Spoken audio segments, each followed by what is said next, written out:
Check.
Good afternoon, everyone. I think this is one of the few events where you actually have more people showing up than you have registered. Mostly it's the other way around, so very excited to see this level of participation today. Thank you for joining the Office of Anti-Corruption and Integrity for this year's celebration of International Anti-Corruption Day. We are fortunate to have with us today a stalwart anti-corruption champion. Bradley Hope is a former Wall Street Journal reporter and New York Times bestselling co-author of the book Billion Dollar Whale. The book, which garnered a place as a Pulitzer Prize finalist, uncovered Malaysia's 1MDB scandal, one of the biggest and most brazen frauds in known history. Bradley, warm welcome. In support of the United Nations Convention Against Corruption, ADB has been observing International Anti-Corruption Day with a bank-wide celebration every December since 2011. This year's theme, Green and Clean, Protecting Climate Finance from Corruption, is timely and relevant. In the past years, we have seen heat records routinely broken across the world. A surge in wildfires and extreme flooding events punctuating periods of severe drought. Money is flowing into crisis responses and climate-driven infrastructure investments at an unprecedented scale. As we speak, representatives from the global community have descended upon Dubai and are negotiating intensely on adding further billions of dollars to the fight against climate change. This money will soon find its way into mitigation projects, such as renewable energy, clean transport, and other decarbonization efforts. And in adaptation projects, such as flood protection, climate-resilient infrastructure, agriculture, and integrated water management. These are all types of projects in which ADB invests significantly. Whenever large sums of money are disbursed with a great sense of urgency, corruption risks lurk.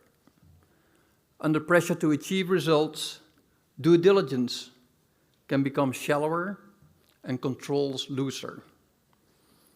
Climate finance is no different. As a matter of fact, there are several factors that make climate finance prone to such risks. Firstly, many countries in most need of climate financing have weak institutions and governance frameworks. Moreover, because of the need to develop novel approaches for this unique global challenge, climate finance is often directed towards untested mechanisms and financial markets. In addition, fragmentation and overlap in funding mechanisms create confusion and opportunities for erroneous, if not fraudulent, reporting. ADB was the first multilateral development bank to set clear climate investment targets for 2030. After achieving its target of dedicating $6 billion annually to climate finance by 2020, ADB now aims to dedicate 75% of its operations to supporting climate action by 2030. As development professionals, it's our duty to ensure that that funding goes to the right places and people to benefit the most vulnerable in our region. We know the grave impact that corruption can have on development. The United Nations estimates that corruption, bribery, tax evasion, and other illicit financial flows deprive developing countries of around $1.26 trillion per year. That's roughly around 1/5 the amount of money needed to achieve the Sustainable Development Goals. So, what good practices can we apply to mitigate corruption risk in climate finance? Firstly, we must lead by example. This means conducting enhanced due diligence when our project assessments show that integrity risks are elevated. We must then take steps to mitigate these risks, for example, by closer and more frequent monitoring and reporting. To deter fraudulent and corrupt activity and to ensure a robust response when such activity is suspected, the Code of Conduct requires all ADB staff, without exception, to promptly report this to the Office of Anti-Corruption and Integrity. The bank rules afford those who do so confidentiality and protection against retaliation. A failure to report can constitute misconduct. Secondly, as a bank, we must provide knowledge solutions for our member countries and support their endeavors to strengthen institutions and governance frameworks. At its most basic level, this means strengthening the capacity of borrowers to follow sound procurement, financial management, and asset management principles and practices. But it also includes supporting the digitalization of government, for example, with e-procurement, monitoring of remote projects, with satellite imagery, and other technologies that improve transparency, data accuracy, and accountability. Finally, we must promote transparency and participation so that project beneficiaries and other stakeholders can contribute meaningfully in project design and implementation. For some years now, ADB has consistently scored very good in the 8 Transparency Index of development organizations. Moreover, ADB and other MDBs have developed a joint methodology for tracking climate change adaptation finance, which includes uniform criteria for assessing impact. To cure fraud and corruption, transparency is often the best remedy. This is also why we have an investigative journalist as our keynote speaker here today. President Masa is traveling this week and has offered to address us through a recorded video message, which we'll be hearing soon. As he has often said, the battle against climate change will be won or lost in Asia and the Pacific. As integrity officers and development professionals, let's be watchful, close ranks, and hold the line to make sure we uphold zero tolerance for corruption. Thank you and enjoy the session.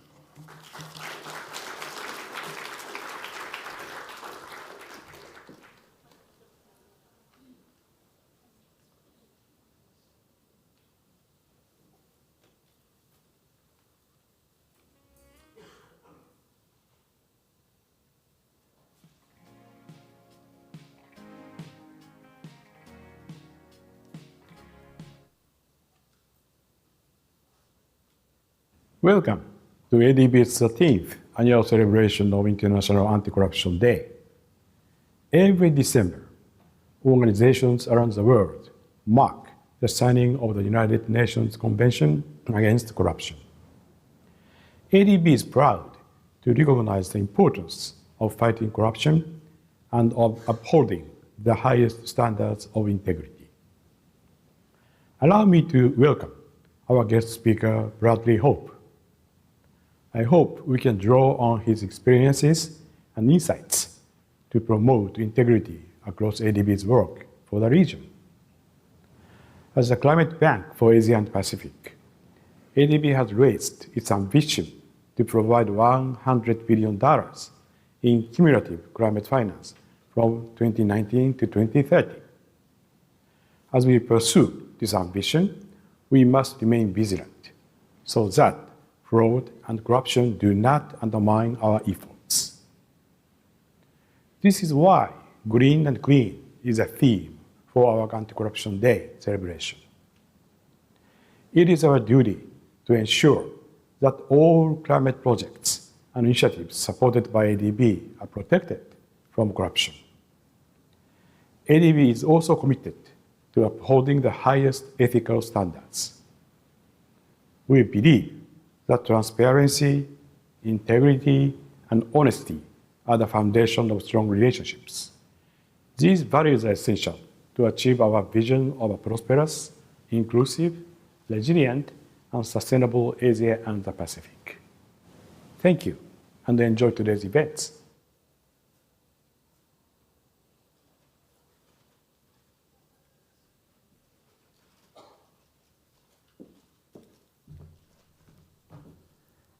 Thank you to President Asakawa for those inspiring remarks. I'm Chow-In Kyu, advisor in OAI, and I would now like to introduce our illustrious speaker. We are very fortunate this year to have Bradley Hope with us to raise awareness of the risks of corruption and fraud in climate financing. Bradley Hope is an investigative reporter based in London. From 2013 to 2021, he worked for the Wall Street Journal, where he investigated the world of finance, both in New York and in London. Before that, he worked for The National and reported on the Arab Spring in Cairo, Tripoli, and Beirut. Hope co-wrote several investigative books, including Last Days of the Pharaoh, about the end of the Hosni Mubarak presidency in Egypt, and Blood and Oil, on the rise to power of the Saudi Crown Prince Mohammed bin Salman. In September 2018, he published with Tom Wright, Billion Dollar Whale, about the 1MDB scandal. Hope and Wright also reported on the story for the Wall Street Journal in 2018 and 2019. In 2021, they co-founded Project Brazen, a journalism studio that produces podcasts and documentary films. Bradley is a Pulitzer finalist and a Gerald Loeb Award winner. He also received the Trace International Award for Investigative Reporting and the New York Press Club Award for Business Reporting. Would you all please welcome Bradley Hope to the ADB?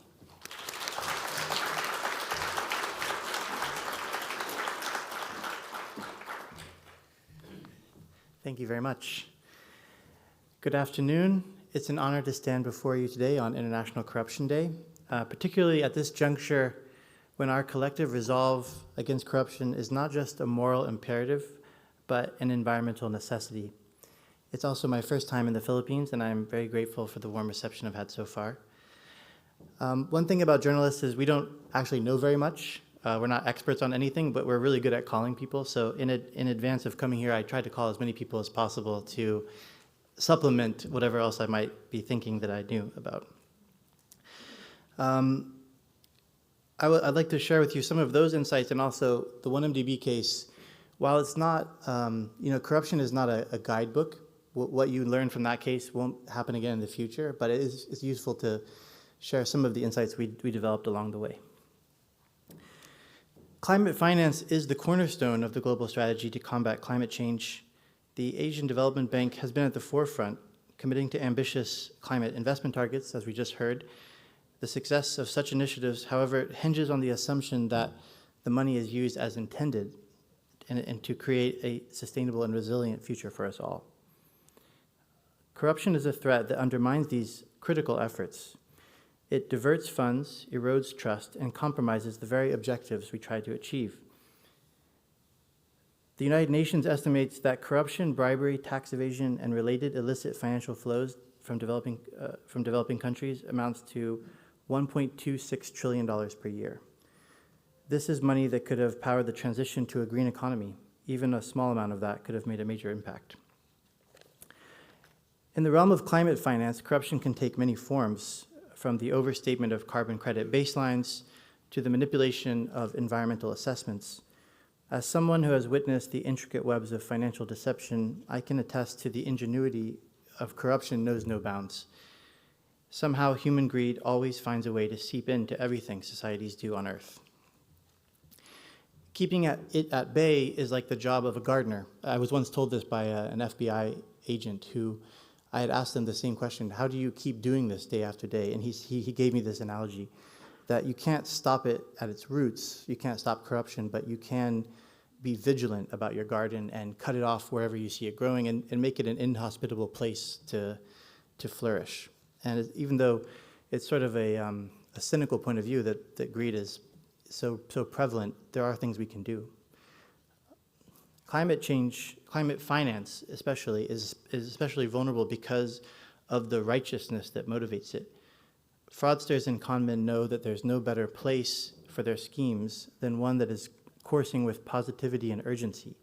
There will be many moments in this sector where the critical importance of the planet's environmental emergency will be used to push through a kickback or a fraud of some kind.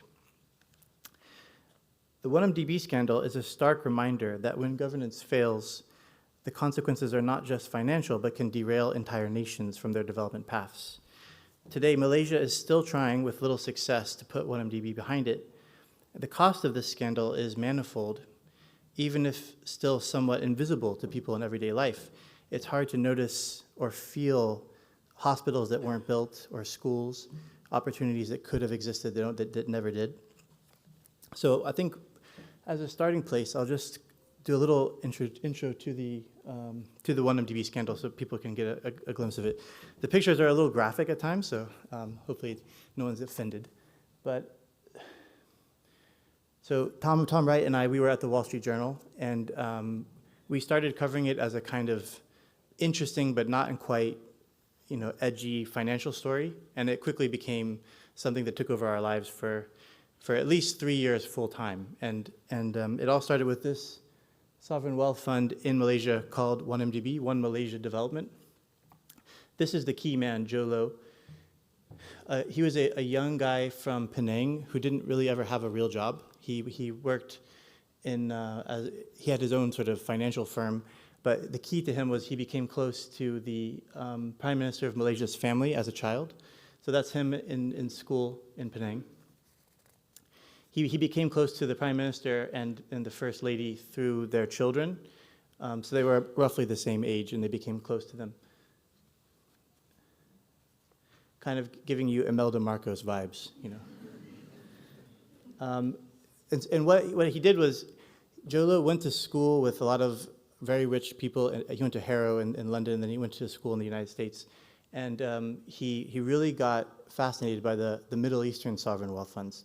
So he brought this idea to Malaysia. Obviously, they have Khazanah, but he wanted to create something more in line with these new sovereign wealth funds that were emerging in Malaysia, like Mubadala. And that was kind of the exciting moment the exciting selling point for the Prime Minister to create a fund like that. But Malaysia didn't have extra money to put into it. So instead, they put in 1 million ringgit, and then they borrowed over the next few years about $14 billion on the commercial markets. So they were issuing bonds and borrowing from banks. And the way that the first part of the fraud happened was they had about $1 billion from local Malaysian banks in their accounts. And Jolo, there on the left, did a deal with the prince to the right of him, Turki ibn Abdullah, who had a kind of a company called Petro Saudi that looked like a kind of state Saudi oil company. But in reality, it was just a company with a name. It didn't have any real assets or anything. And it's really kind of amazing this is how it worked. But they made a transfer of $1 billion from Malaysia. And on the paperwork, it said, but 300 million go to this company and 700 million go to this Seychelles company called Good Star. And Good Star was his company. That's as simple as it was. It was just on the paperwork. With the money that he stole, he started living the good life. He got very close with celebrities like Paris Hilton. This is where he's in Paris. He actually paid money to have the Eiffel Tower turn pink that day. He was traveling around the world on this private jet, a Global 5000. This was one of the houses bought by the son of the Prime Minister of Malaysia in London. He was obviously a very big gambler, especially baccarat. Some of these pictures, by the way, we obtained for the book, but they don't exist in the public domain, so it's kind of fun to look at. This on the right is Tim Leissner, the Goldman Sachs partner that was a key conspirator. He himself made almost $100 million as part of this fraud. And he married this woman, Kimura, on the left. Part of Jolo's rise was getting the imprimatur of celebrities and other powerful people. And so Leonardo DiCaprio was a key person. And in one of the most surreal details, Joe actually funded the Wolf of Wall Street movie about a fraud with money that he stole from a different fraud.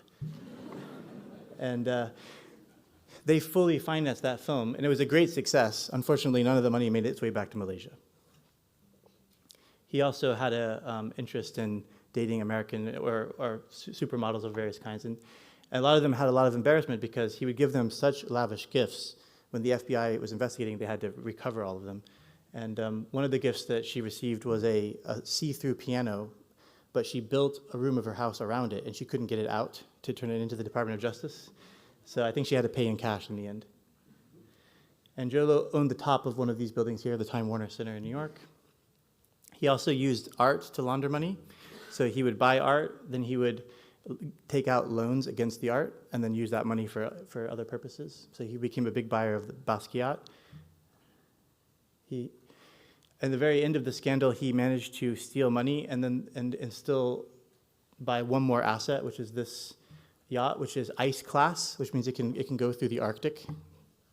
And he lived on it for a while. There was a lot of courageous journalists in Malaysia, including the publisher of The Edge, that were arrested for trying to report on the case. So in a way, our being outside of Malaysia helped a lot. Even the UAE ambassador to the United States was implicated and received tens of millions of dollars in the scandal. He still remains in his job today. And anyway, that's another crazy party of Jolo. One of the things he did was spend a lot of money at nightclubs. And then the Department of Justice brought the case that really connected all the dots. So that's what that happened there. Okay. So I thought I'd give a little intro first. What I learned from this case is that you should assume nothing is what it seems, especially if you have an instinct that something isn't quite right.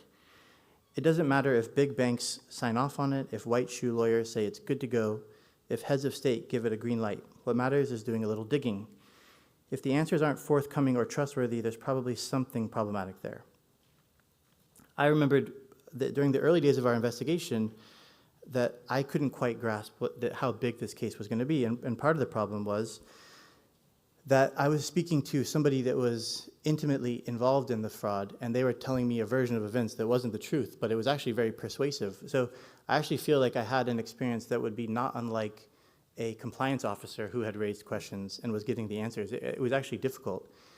Luckily, I had Tom as my partner, and every time I called him to say the things that I had heard, he said, "Are you listening to yourself? You sound like you're being very gullible." Just to give a few examples, throughout the process, there was a lot of times when some kind of compliance officer, some kind of an auditor actually unearthed the beginnings of what should have led them on the path to uncovering the fraud.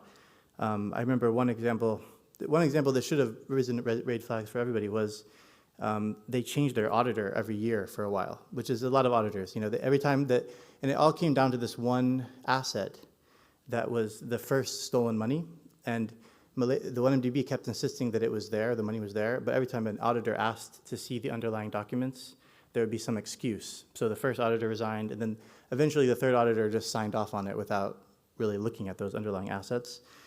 Another suspicious moment was when the Prime Minister of Malaysia personally told Goldman Sachs, the Goldman Sachs CEO, that he wanted to get even more bonds after he had already just finished raising some, but this time, can we do it even quicker and quieter?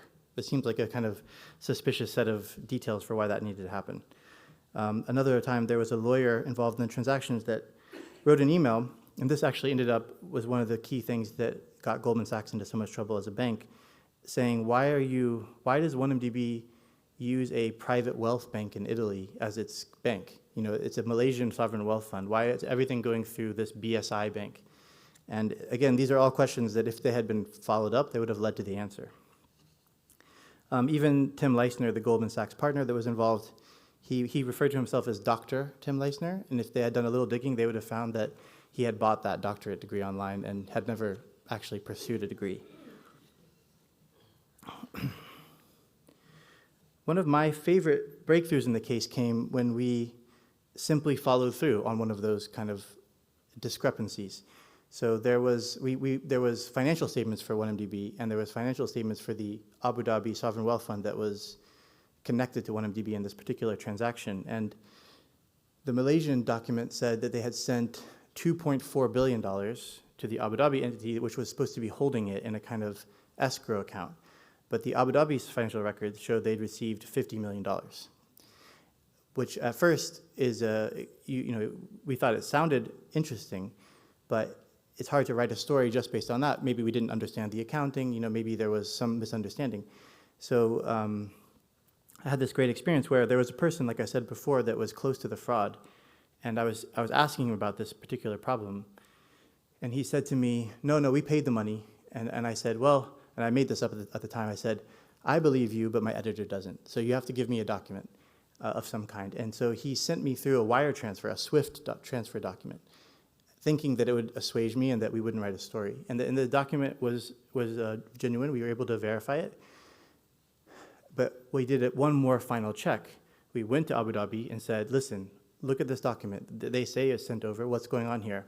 And the person just circled the limited. So it was Abar Limited, and it was a BVI company. He said, this company isn't in our corporate structure.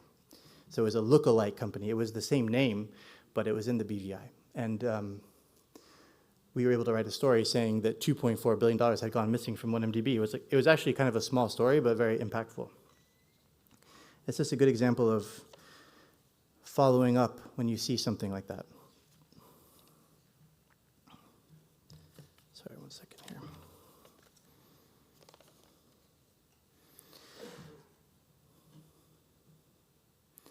here. Other times where we were, there's this thing called the normalcy bias that I think is very applicable with both 1MDB and investigative journalism as well as climate. And so, with 1MDB, we kept not believing it was as big as it actually turned out to be. And it's a good example is, we were looking at a situation where $1 billion had gone missing in a transaction. And you just kept thinking to yourself, surely somebody along the way would have circled something here, or they'd done the checks. Like, how could it possibly be that Goldman Sachs and BSI and Malaysia were signing off on a transaction that was just stolen? And that was our bias. We believed that the world worked the way it's supposed to work, that it was smooth and people followed through all the checks. But in reality, that's exactly what happened. Not only $2.4 billion, but eventually as much as $7 billion is missing from 1MDB, and they've only recovered about 1.5 to this day.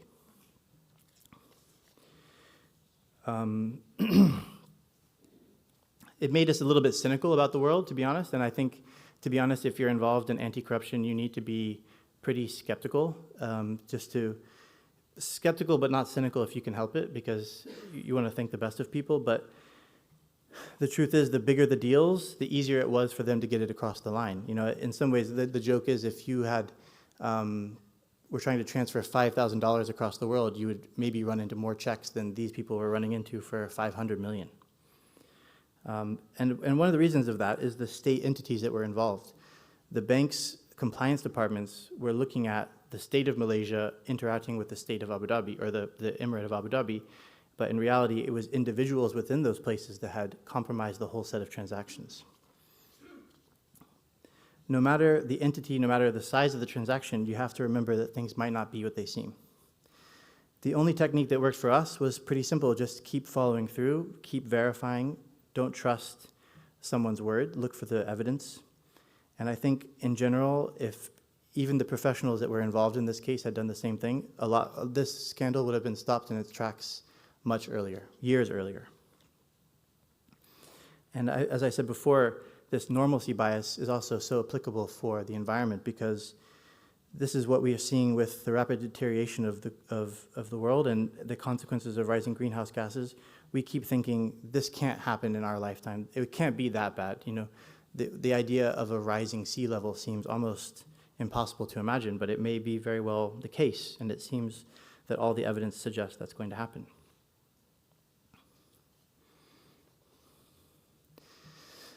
The other thing to remember is that while this fraud is useful to come to these kind of higher level thinking about things, the next fraud, the frauds you'll see in your own experience will be different than this. There'll be some innovation to them. And so it's better to use a kind of journalistic point of view than to use a kind of rule book following point of view. So I think there's a couple of areas that I think, excuse me, where you might be looking for some specific climate-related technological aspects. New technologies are untested and they're cutting edge, and that's an area where fraud could be the case. We saw it with, I'm not sure if you're familiar with the defunct company that's called Nikola. They were making electric, what are they called? Long-haul trucks. And they had the most amazing marketing. There was this video of this truck, speeding down a highway, and everyone was thinking, this is the future, trucks will be all electric. It turned out that they had pushed the truck down a hill, and there was no engine in the truck, and it was completely made up. It was all marketing, and of course, it was being, funds were flowing into this company because it was solving this global important issue, and this was a technological solution. It was like from Silicon Valley, So I think in this field, you're going to see a lot of vendors and suppliers that are going to have amazing stories to tell, but in reality, it's just it's a cash grab. I'll try to wrap up so we can do a bit of Q&A. I just wanted to close with saying that the Asian Development Bank in particular has a big opportunity to set the global standard for integrity in climate finance. It's important to champion transparency and accountability, ensuring that every project is as green and clean as the future we envision. But that doesn't mean at the same time that it has to be fast-tracked in the process, reducing these checks. If more projects go through too quickly, I think the risk of corruption is going to be higher. That could erode trust in the whole program. We have to leverage this technology to reduce impacts, but also use technology to analyze these deals and to make it, to try to surface problems earlier. And I think my final remark is just to remember that journalism is not it's a kind of an instinct.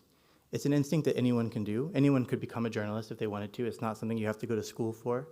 And it's an interesting point of view for somebody looking at corruption and integrity.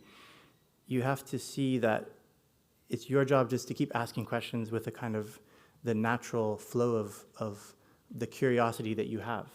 And if you start seeing something, it's worth following up on. Don't assume and don't box check. And everybody has a little investigative journalist inside of them, and I think it will serve you well. So thank you very much.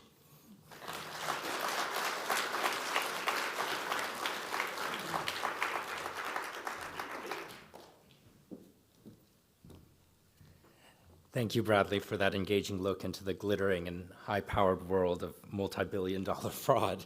To help delve deeper into the issues raised by Bradley, I would like to introduce Kathy Marsh, our moderator for the next segment of today's event.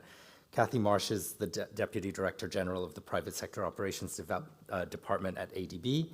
She joined ADB in August 2018, and prior to joining ADB, she spent 25 years in private practice focusing on development and project financing.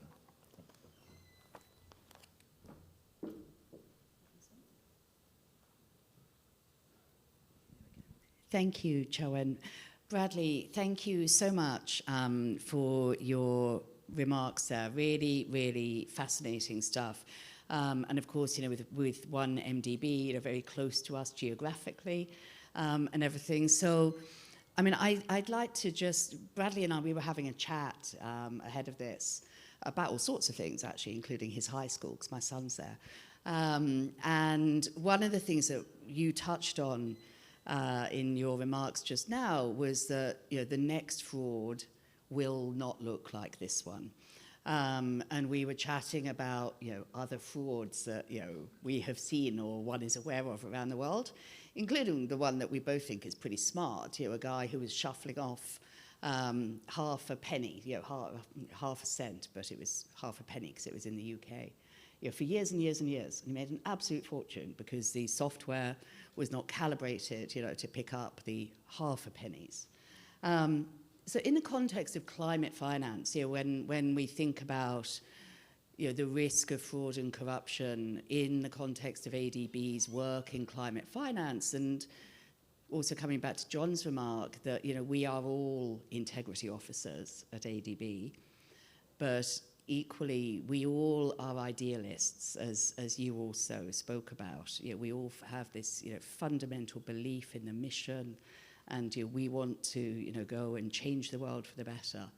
What can we do at ADB? How can we help protect ourselves beyond the IDD check process? That, for example, in PSOD, we have a very thorough IDD check process for that smell test before we go in.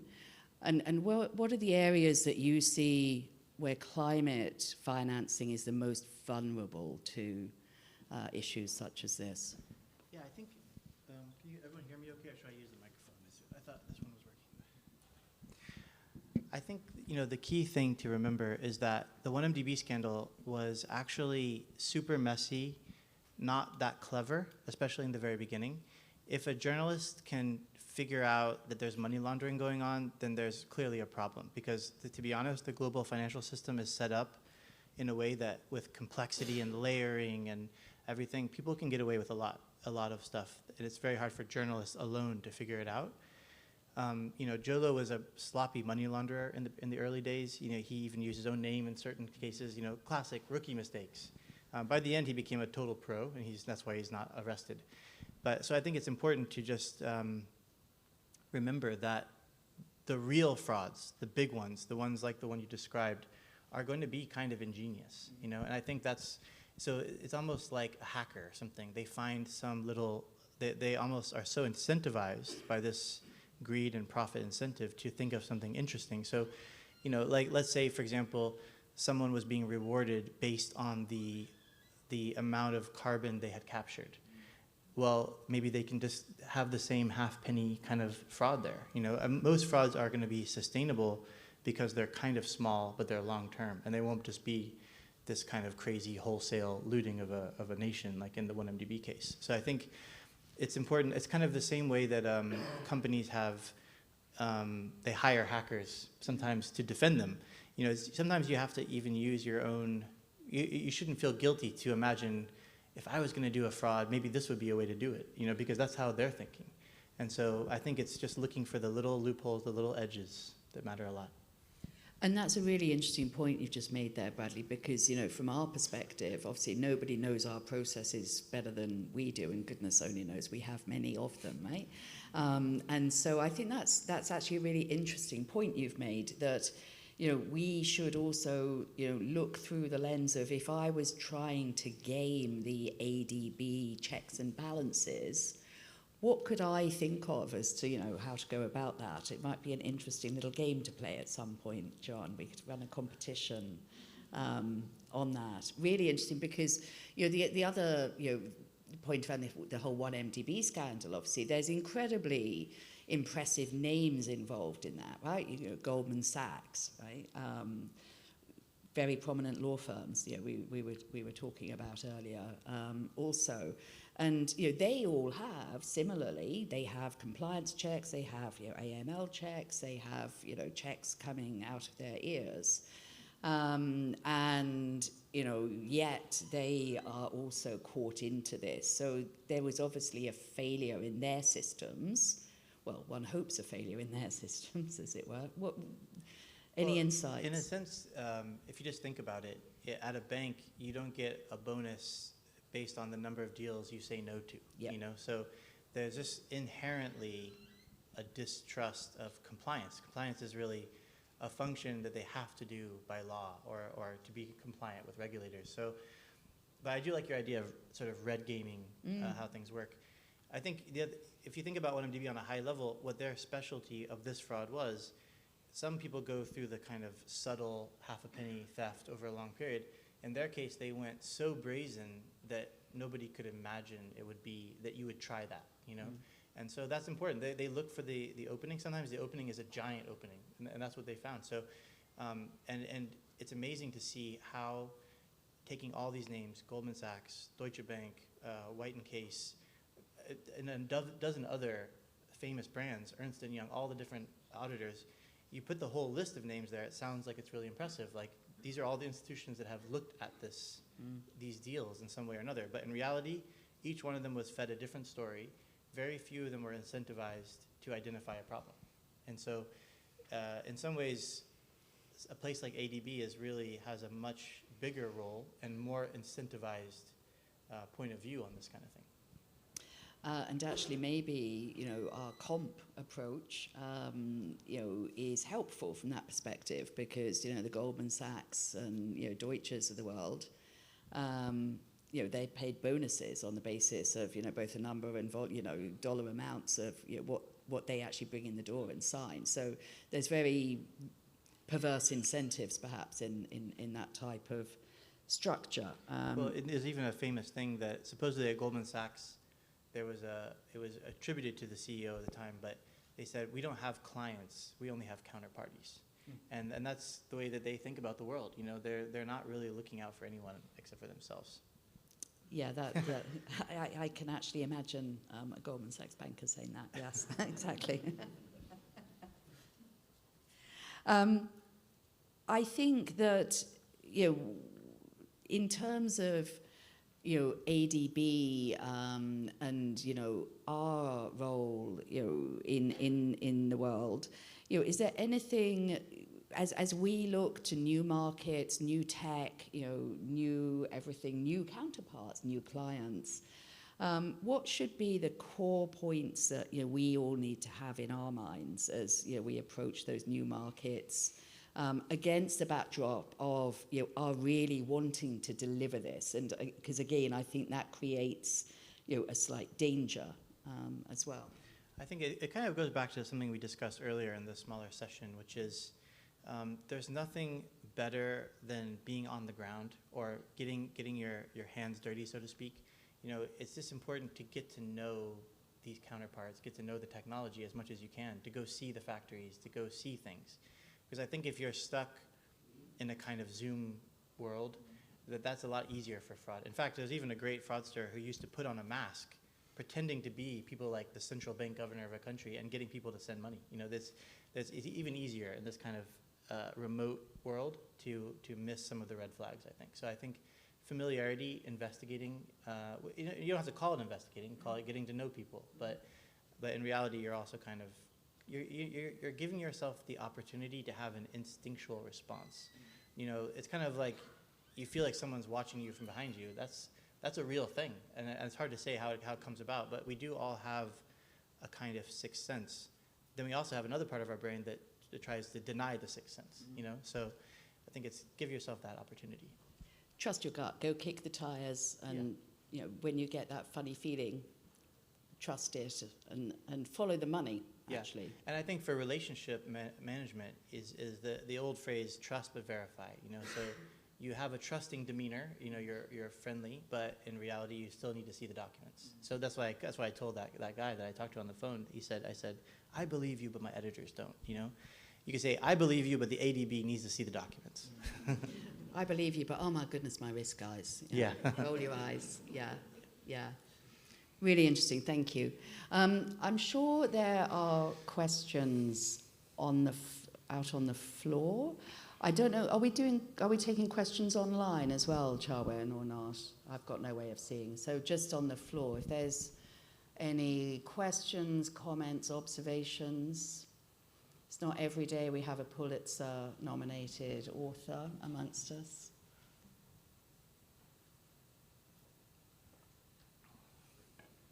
None at all.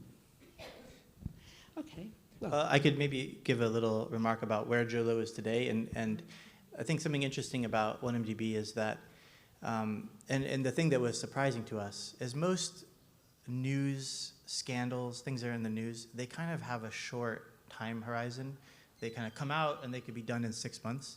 But what's really special about this one is that Zhou Luo never lost his belief in himself, that he could get out of trouble through spending lots of money. And so there's a couple of interesting phases. One of the phases was anybody here familiar with the Fugees, the band?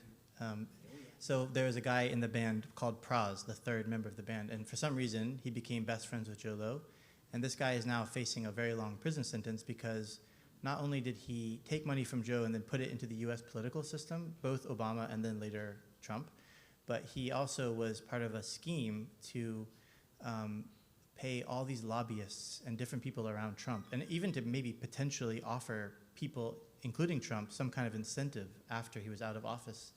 And what's amazing is Zhou Luo, on the run, living in Hong Kong, managed to get like a letter handed to Donald Trump in the White House to get to one of the key financial campaign fundraisers to start talking about 1MDB to the President of the United States. So it was unsuccessful, but he put to work hundreds of millions of dollars, laundered through a new set of techniques, and it got into America. And now, of course, those people are now in a lot of trouble. One guy, was luckily enough, got pardoned by Trump before he left. The third phase of it is that he managed to piggyback on some of these Belt and Road deals between China and Malaysia to again, incentivize people to stop looking at the 1MDB case. So if you really look at it as a whole, the beginning is the most colorful, the nightlife, the private jets, the jewels, the gambling, but the really bad crimes all happened after the original crime. So trying to corrupt the President of the United States, trying to hijack really important development deals, and to even, I would say probably China today would feel like Zhou Luo did a terrible thing to them because he besmirched the Belt and Road Initiative by making, and so any country in the world, when they look at Belt and Road, will take a look at this deal and say, is this how it's always done? And so I think that's something interesting about this case. that is a really interesting observation, actually, Bradley. And, you know, the fact that the really bad stuff is happening, you know, more under the radar. It's in a sense the use of the bad news day approach, right? Find something bigger and, you know, slide what you're doing in behind it and cross your fingers that nobody spots it. And I think probably historically, in any kind of scandal, the worst crimes happened after. Like, that's when people actually go missing. You know, it's all about trying to prevent it from coming out at that point.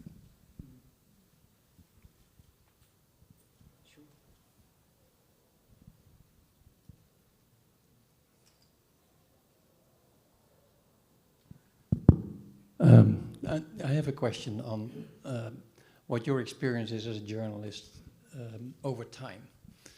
I think your example shows that investigative journalists play a very important role because we have the regulators, but even sometimes the regulators themselves are not incentivized to kick the tires hard enough.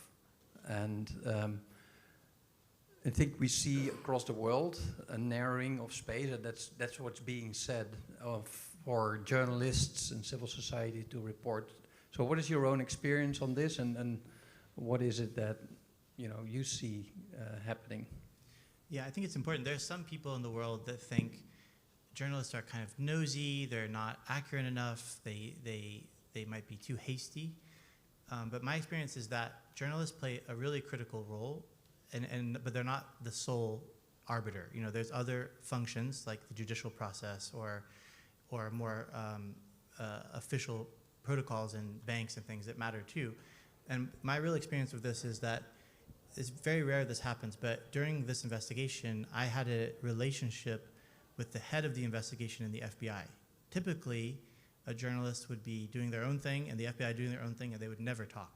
But there was a special circumstance because this unit, which is called the International Corruption Squad, part of something in the Department of Justice called the Kleptocracy Initiative.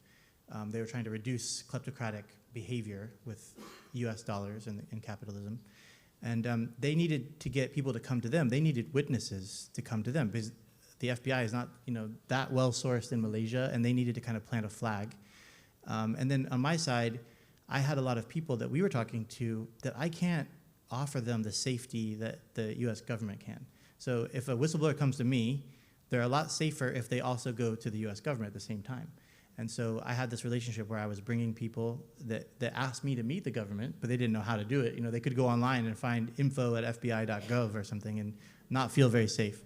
Or they could call me at least. And then throughout that case, the FBI can't tell me what they're doing, but it also gave me a kind of assurance that we weren't off, because we were out there by ourselves. We were writing these front page articles, getting legal threats all the time.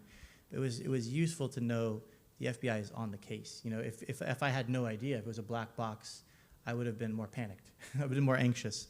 And so, and then even that FBI agent has now retired, and we're good friends. But we both have seen this as this was a really special thing where we mutually respected each other in what they were doing, and each had to be very appropriate and different.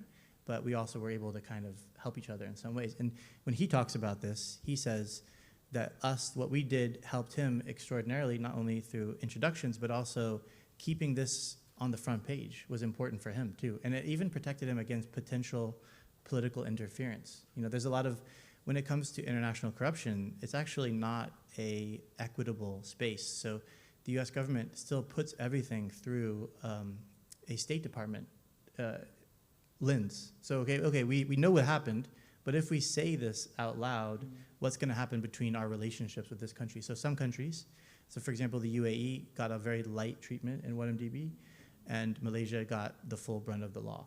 So it's by putting it on the front page, we made it harder for things to be covered up as well. Not a cover up, so to speak, but if other interests could trump the justice interest. Right, and it just, geopolitics affects absolutely everything. Even, the biggest financial scandal that has ever, well, as far as we know, who knows? There might be more out there, right? I mean, so if somebody comes to you with a tall tale, how did you get onto the 1MDB case? What was the initial thing that just grabbed you and you thought, actually, I think there might be something here? Well, what happened was, so just if you really step back, 1MDB started off as 3 separate scandals. It started off as this sovereign wealth fund, its weird behavior and its debt. And then there was a scandal that Tom broke where 1MDB was doing deals, and then the seller was kicking back a portion of the money from the sale to a little charity that was run by 1MDB that was really a political slush fund. So Tom did that story before I was involved, and ordinarily that would have been a huge scandal. But what happened next basically kind of made that not as big of a scandal. And then the third part was that the Prime Minister of Malaysia had received $681 million into his personal bank account. But you couldn't actually connect that to 1MDB in the beginning. So what we had was this archipelago of scandals, and we knew there was a connection deep down underneath somewhere, and we were trying to find that connection. So the reason that things really exploded was basically to respect the Malaysian investigators. They were on the case. There was a task force, the central bank, the anti-corruption authority and the prosecutor, like a secret task force, unknown to the Prime Minister of Malaysia, that was investigating Jolo, that was requesting documents from around the world, and they got pretty far. They found some pretty alarming details, but the Prime Minister, Najib, in the kind of night of the long knives, got rid of all those three heads of those three departments and basically stopped their investigation in its tracks. And some people connected to that investigation leaked us the full file. Well, actually, initially it was just part of it, and then eventually it was the whole file. And that allowed us to do the story about the 681 million initially. So that's kind of how it all began. And then there was also, to give credit elsewhere, there was some courageous Malaysian journalists. There was At the Edge. And then there was a woman called Claire Rucastle Brown, who maybe some of you have met previously here, who had a kind of crusading blog where she did some great reporting. She got a great leak that became kind of fundamental to that first part, the Petro-Saudi part. Yeah. Yes, she's actually spoken here, right, John? I think a few years ago now. Yeah. Very interesting. And I guess that we were also chatting, earlier about, Bellingcat and all of these other sources and so on. And yeah. Okay, 1 minute. So thank you so much for that. I just want to check if there are any other points on the floor. Wu Chong, please. Hi, good afternoon. My name is Wu Chong. I'm the managing director. So I apologize for leaving in the middle to take care of something, but it was so interesting I had to come back to finish, and I missed the last part of your presentation. Just a couple of points. I did read your book, and the reason I read is because a colleague of mine learned that my daughter works for Goldman Sachs. So she said, well, you should give this to your daughter. So I got it, and I started reading it, and I was so intrigued by it, I never gave it to her, actually, right? But then she resigned to become an architect now, so completely different. Now, one thing I have a question. You use the word courage, and we have to all play a role in making sure that there is no corruption anywhere. And we're all pretty educated and experienced. So when we see things, I'm sure we see things which don't make any sense, and maybe little things. But we need to have a courage to ask questions. As an investigative journalist, that's one of the things I admire the most. You guys have a courage to ask questions and dig in. So how do we get the courage in our daily lives to ask these questions, and also without offending people? That's the biggest concern that we have on asking these kind of questions. So I don't know whether you can answer that question. No, I think you're right. I think, well, it's not like all journalists are courageous, but institutionally, we're trained to deaden the instinct to be polite. So you might find journalists are not always the best person to invite to a dinner party, but because in the very beginning of journalism, you're sent out to knock on doors. Knocking on someone's door who doesn't invite you over feels a bit awkward, I think the thing that always helps us as journalists is we think about the purpose. So our job isn't to please the person whose door we're knocking on, it's to inform this readership, the audience. So I think in the same sense with ADB, you're not asking a question, it's not personal between you and the person. Of course it's friendly, but you're asking the questions on behalf of all the people who've provided this money for, in the case of the climate, the future generations. You're asking on their behalf the question. I think if you ask it that way, you won't feel so constrained by your worries about being polite or not. But I do think it's important, especially in the work that you do, that it's done with an air of respect. I think in journalism we have a bit more leeway and latitude to be impolite, and I don't think that necessarily applies across the field, But there's a phrase in journalism, because I have this problem myself, that sometimes you're working on a story, it's actually uncomfortable for you. Investigative journalism is an uncomfortable job. Most of the time, there may be moments where you feel thrilled, but a lot of times you feel uncomfortable with the questions. People are getting emotional with you, they're threatening you. And I always use this phrase, which was from an old magazine editor, which was, never hold your best stuff. So my job is to find out everything and to publish it all, and not to hold anything back. Because if I do that, I'm harming the whole purpose of what I'm doing. You know, it doesn't matter how I feel, I still have to remember to never hold my best stuff. So I think there may be some version of that that might work for you guys, maybe not quite the same, but. And I mean, the amount of money that we're talking about, you know, lost to fraud and corruption, you know, both you and John quoted that really staggering figure, you know. There's a lot of emotion in this too, because when you're going after somebody, well, that's not the right word. When you're investigating somebody who's stolen $1 billion, they're very emotional about this, and they're upset, they're angry, they're using everything that they have to go after you. So that will happen in the case of an integrity investigation. The person on the other side has a lot to lose from this, and they'll put to work as many of those resources as they can. You know, so you have to be aware of that. People will try to charm you, and they're lying sometimes. You know. Was there one more before we go? Yeah. I'm breaking the rules. Sorry. Sorry about that. Hi, I'm Abhi from the Office of the General Counsel, and I just had a quick question on, what happened to the Goldman Sachs partner, and secondly, just going forward from that, we see this happening repeatedly in every scam that happens. That there are these service providers. You mentioned a bunch of law firms, etc., which keeps cropping up. How, and in an organization like ours as well, we have to rely on third parties for a number of things.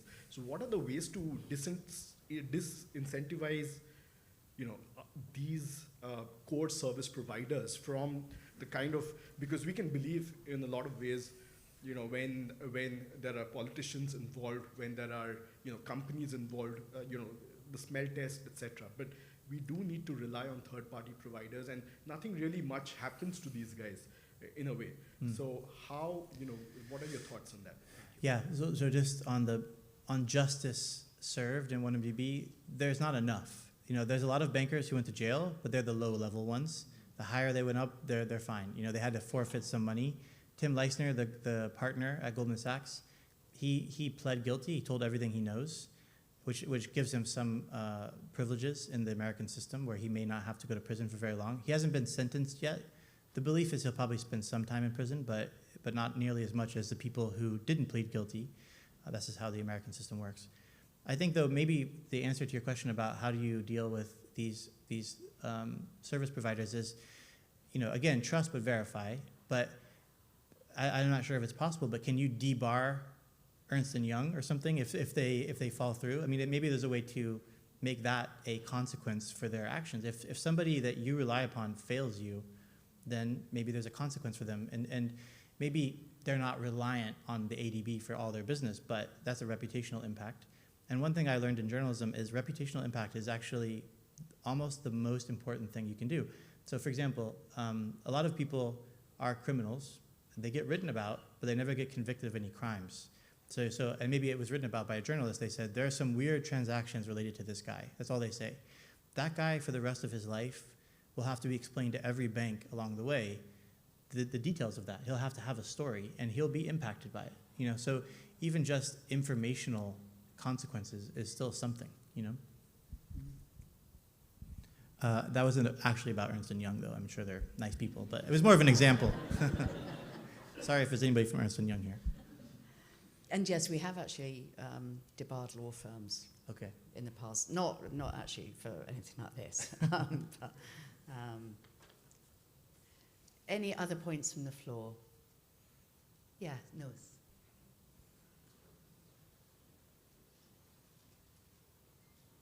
Hi, my name is Nasrullah and I work with the Office of Anti-Corruption and Integrity. I heard you give a number. By training, I'm an auditor. You said that the FBI government agencies recovered $1.5 billion. And this is something that I've seen before with the US system. Money that is recovered never makes it back to the country it was stolen from. So did it make it back to Malaysia? Possibly it didn't, but in any case, how does this actually get done? Because the argument works both ways. It also goes, you're giving money back to a system which lost it in the first place. Are you just going to regurgitate and have the whole thing happen again? The other thing is, it belongs to that particular country, those particular people. Are you now, is this a money-making initiative for the US Treasury to hold on to funds? Because it does hold on to a lot of funds from fines, penalties, recoveries from different scams and different schemes such as the 1MDB one. So how does this really help Malaysia rather than bringing to justice just because? Yes. Okay. So when assets initially were seized by the U.S. government, they were held in trust, and one of the big problems was the guy that stole the money was still in charge, so they couldn't give it back for a while. They started releasing the funds after he was voted out of office. So I'm not sure what the percentage is of this rate. With 1MDB, the U.S. government didn't make a profit. They recovered their costs of the expensive investigation, but still not that much compared to the money stolen. I think with kleptocracy cases in particular, they're aware that they shouldn't be holding on to any of those assets. It's not a money-making effort. Meanwhile, things like fining Binance for laundering money, that $4 billion will go to the U.S. government and will fund, I guess, all kinds of things. What was the other question he asked? I had a thought, but I've already forgotten it.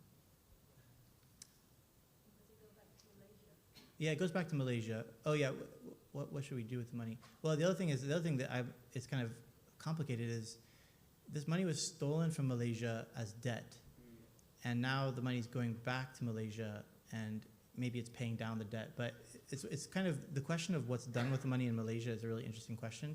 If you read the Malaysian newspapers, there's a big scandal right now where they're raising questions about what happened to the money that Goldman Sachs paid, because there was some law firms, and it's complicated. But it's very likely that money recovered will still go back and be restolen.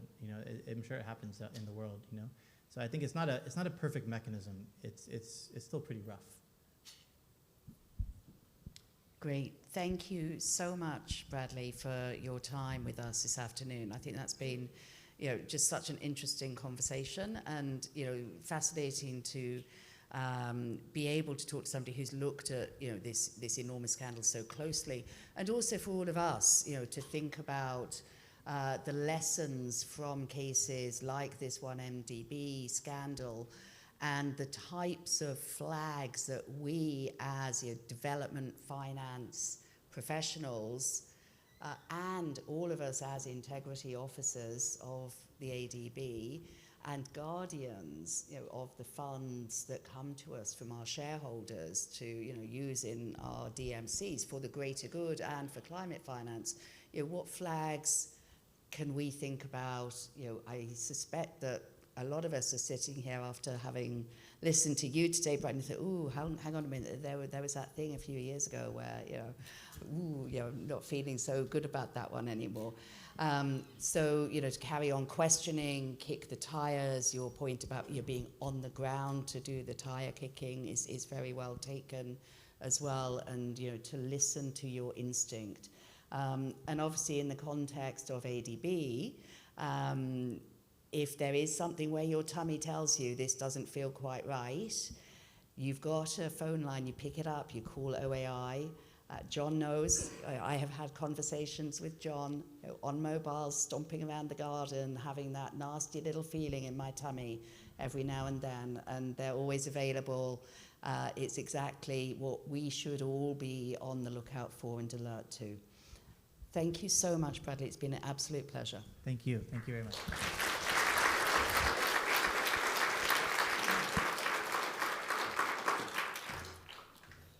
Thank you very much, Bradley and Kathy. And we would now like to invite you all to a cocktail reception right outside the doors. So thank you.